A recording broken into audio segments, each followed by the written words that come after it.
So today we are going to kind of do a follow-up to last week, except it's a little different. You don't have to turn off the camera or wait until you are by yourself to listen to this video.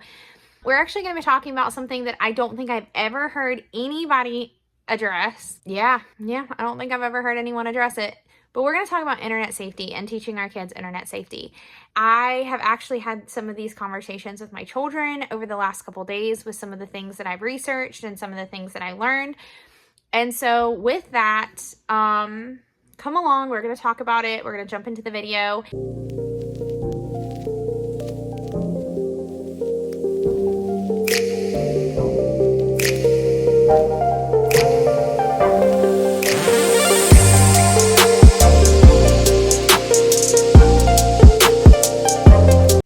My name is Amanda from Learning to Love Well. If you are new to the channel, this is a channel all about homeschool from a biblical worldview.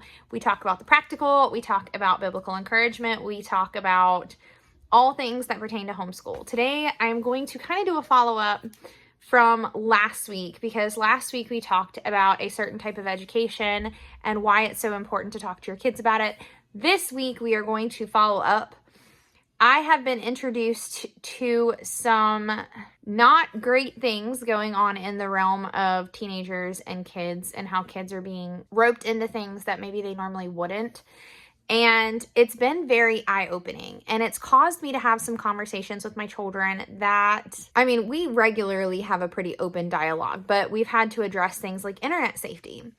And one of those things that I don't think, unless I would have ever heard about some of this stuff, I would have ever brought it up. So this video is going to be some things that you might want to mention to your kids, especially if you are taking computers or new to computers. Some of this stuff may seem like very common sense stuff, but some children are not aware, because I've actually seen kids put some stuff out there that maybe nobody ever told them that they shouldn't. So yeah, with that being said, we're just going to jump into the video. And to this side, I don't know if this is coming out. It's probably not coming out this week. It'll probably not be this week's video, but probably next week's, unless I feel like it's okay to release 2 videos in 1 week. But I am sitting next to not just my Master Books haul, but my Horizons haul for the upcoming year. There were some books I had to fill in, so I'm super excited. I started already peeking through it. We already got our biology kit. Super cool, except for the frog. I'm not gonna lie. That is gonna be my husband with my children. I am not a dissecting person. For some reason, I can cook all kinds of things. I can homestead. I have helped process animals, but I tell you, dissecting may not be my strong suit. Well, with that being said, let's talk about the other topic. Okay, so internet safety. I have had my eyes opened to a lot in the past week and a half. I spent the time watching, I've been aware of certain things because I obviously have social media. I do have things that come on my feed. I listen to what public school teachers are talking about kids. I've heard some of the things that are posted online, but I didn't really know how much is being exploited, or not my children, but children in general. And this is a topic, because I've seen that kids are actually doing this. Clearly, it's not being addressed. Now, maybe it's being addressed in your family. Maybe it is being addressed in some people's family, but I'm a millennial, so I grew up in the digital age, but some people did not. Some people, computers came a little bit later. If you have children of multiple age groups, you might not be really techie. There are some people who are more technologically inclined versus less technologically inclined. There are some people that don't even, they choose to opt out of the smartphone thing. And then there's some people who choose to just be more off-grid, offline, off social media, which I applaud you for it. If that is something that you feel like you need to do for your family, then yes, I'm not 100% sure that it's been always the best thing for especially young children. My kids are not on social media. However, I have sat down and I have talked to them because it has come to my attention that there are groups that target children and try to do so at their weakest points. So I'm going to talk about probably like 3 or 4 different points of how you can help your kids stay away from those kind of gimmicks and lures from groups. So I'm just going to hop into it. Number 1 is teaching our children not to put their private data on the internet. This does seem very much like, well, of course, Amanda, who would do that? You would be surprised. You would be surprised how many children have full access to social medias. They're posting their face. They're posting a lot of things to social media, and I'm not even 100% sure that parents are completely aware of it. Some may be, and some may not be. Again, it depends on how tech savvy you are. And what I mean by they are posting things, they're putting their first name, their last name, the states that they live in, they're putting private information, even so much as some of the apps actually have the ability to give your exact GPS coordinates to somebody else. So they have meetup apps where you can actually plug in your GPS coordinates for people to show up where you are at. I didn't know that was a thing. It's a thing. And this may seem like, of course, privacy 101, but teaching your children not to put any identifying information on the web or on an app, because the truth is there are people who very much can find you through those apps, and not all of them mean the best for our children. Again, I'm not the most tech savvy, but I'm not the most tech illiterate either, and I didn't even know this existed until this week. But they do have meetup apps. They do have meetup apps that delete all history after using them and give exact direct GPS coordinates to other people. So I would say the first thing to educate our kids on is how much data you should put about yourself online or even in apps, and how much of that data is sellable. There are laws in place where you can't sell underage data, but there are lawsuits out there where some of those even family safe apps were selling data and got in trouble, I think in 2001 for selling data.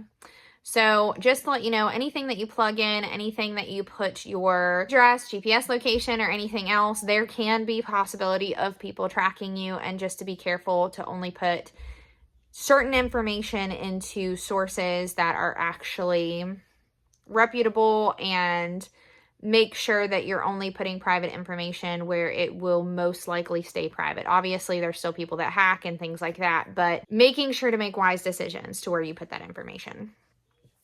Number 2, this one actually caught me by surprise. I did not know that. Now, I think I've known for a while that people use the internet to connect to other people, especially when they're going through things and things like that.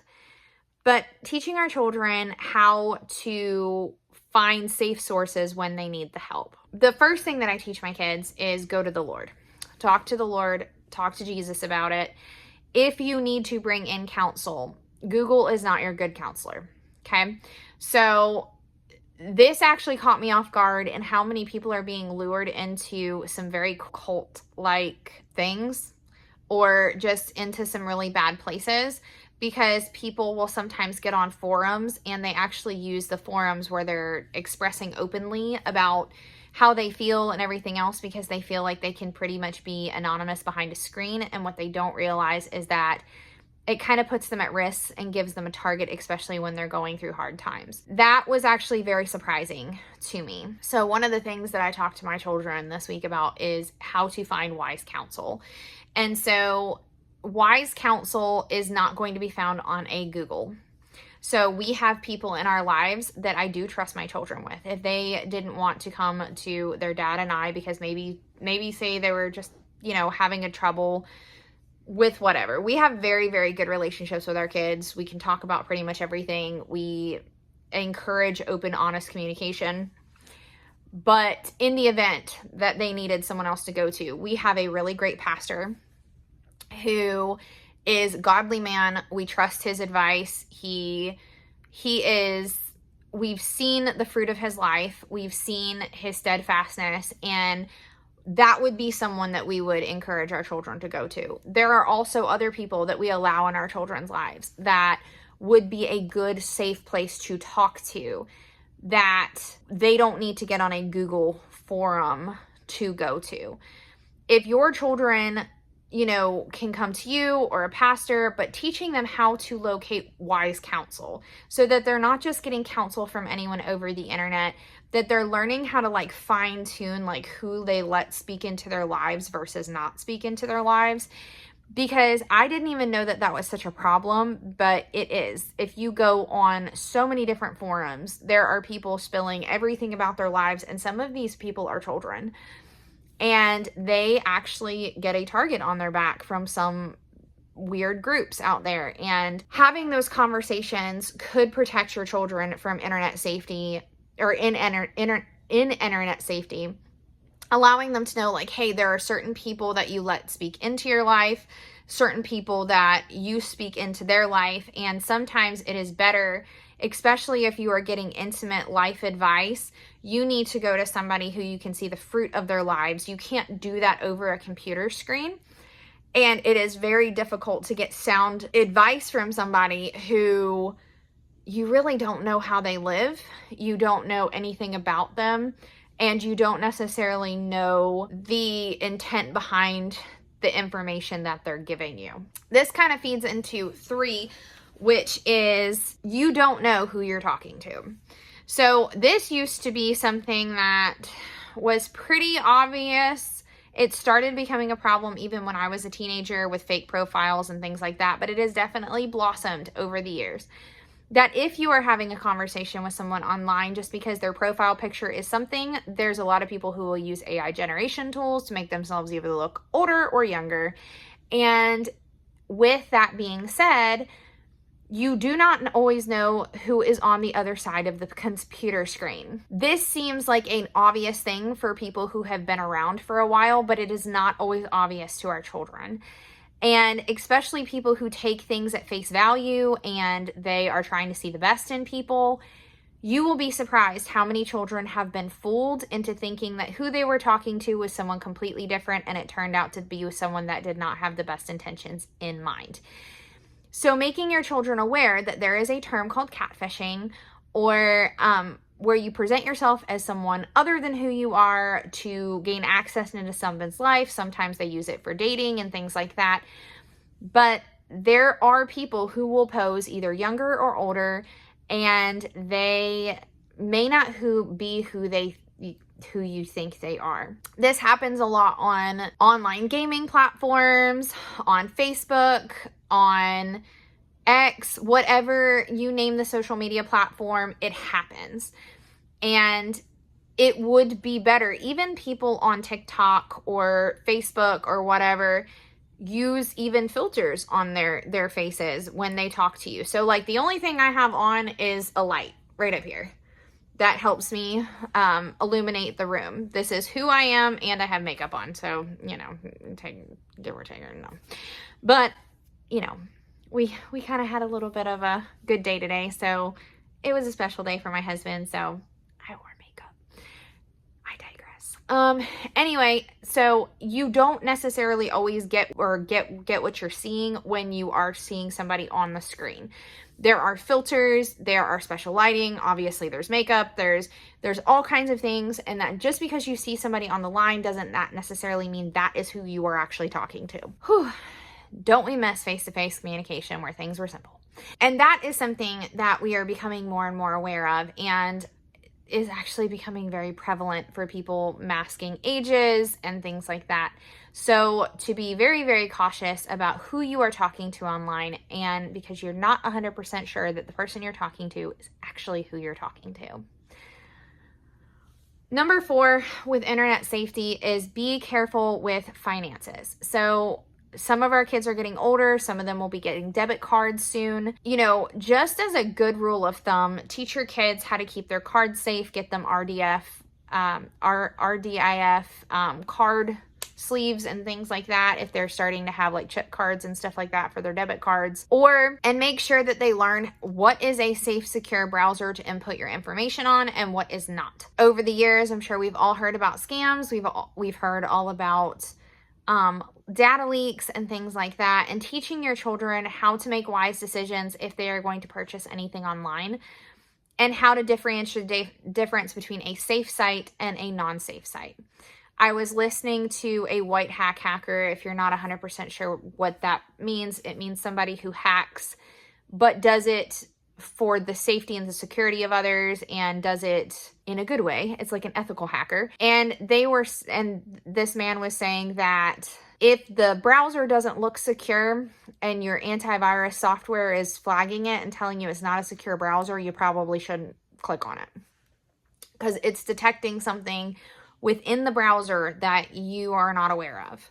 So all of those things are good things to start teaching and training your kids, since we do live in such a digital age.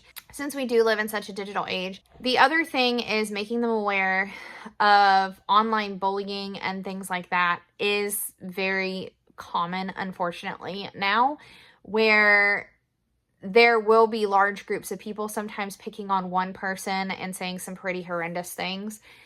Personally, if you can keep your kids off social media, I can't prove causation, but I can say that if you look over the years and how much social media use has gone up, and then look at the mental state of a lot of children now, it hasn't exactly helped.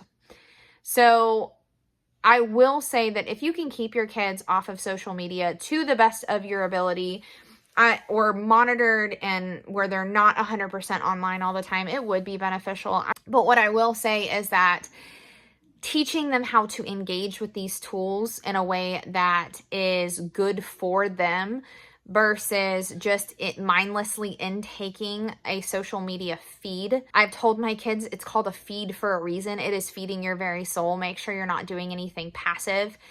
Even when I am on social media, there are times, but I have to just turn it off. Like, I'm so sick of hearing all the things that there are certain people that I go and I will watch just because it is a relax, a reset. It's good, sound biblical teaching. It is thinking on whatever's pure, whatever's right, whatever's lovely. If there's anything excellent or praiseworthy, think about those things.